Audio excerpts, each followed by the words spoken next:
तक जयपुर का बेटा बनकर मैं हमेशा हर मुद्दे पर लड़ा हूँ और मुझे पक्की उम्मीद है कि लोगों का आशीर्वाद मुझे मिलेगा। तो मेरी ज़िंदगी जो भी बची है वो जयपुर के नाम है।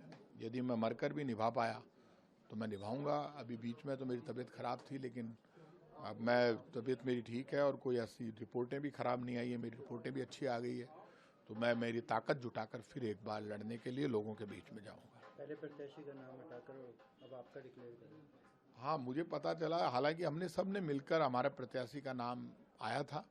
उसके बाद क्या प्रॉब्लम हुई, उन्होंने आगे बढ़कर आज कोई ऑफ़र किया। उन्होंने कहा कि मैं लड़ने में जो बताया उन्होंने कोई असमर्थता दिखाई, वो भी हमारे परिवार के हैं। अब पार्टी का आदेश हुआ है, बिना मांगे पार्टी ने टिकट दिया है, तो मेरी जिम्मेदारी है पार्टी के लिए मैं मेरी जान देकर भी जो कर सकता हूँ मैं सब करूँ पार्टी के लिए और जनता के लिए।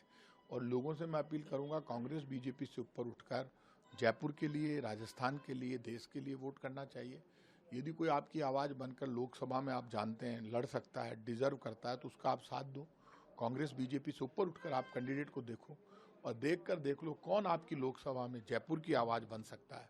ऐसे आदमी का मुझे पक्का विश्वास है लोग आशीर्वाद देंगे तो हम जीत पाएंगे, नहीं तो बहुत मुश्किल होगा।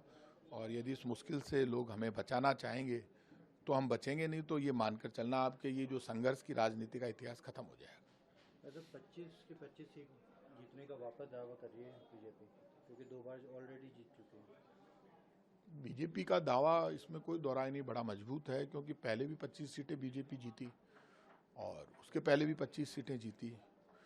लेकिन जीतने के बाद बीजेपी की जिम्मेदारी बनती, अपना काम बताती।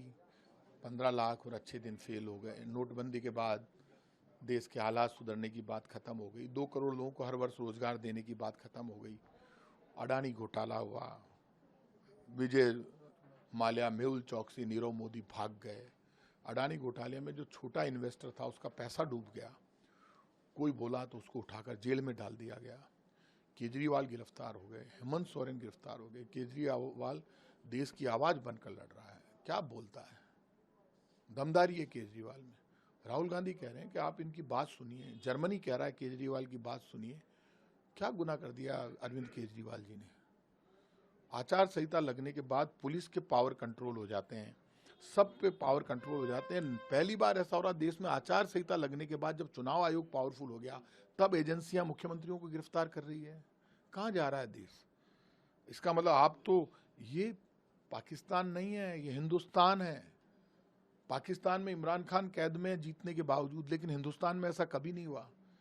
एक मुख्यमंत्री जिसने कांग्रेस और बीजेपी सबसे ज्यादा वोट लिए हैं वहां, दोनों की हमारी हालत खराब कर दी, उस मुख्यमंत्री को जो इतने ज्यादा वोट लेकर गया तो उसको आचार संहिता रहते हुए बंद कर दिया। तो ये हालात इस कंट्री के हैं।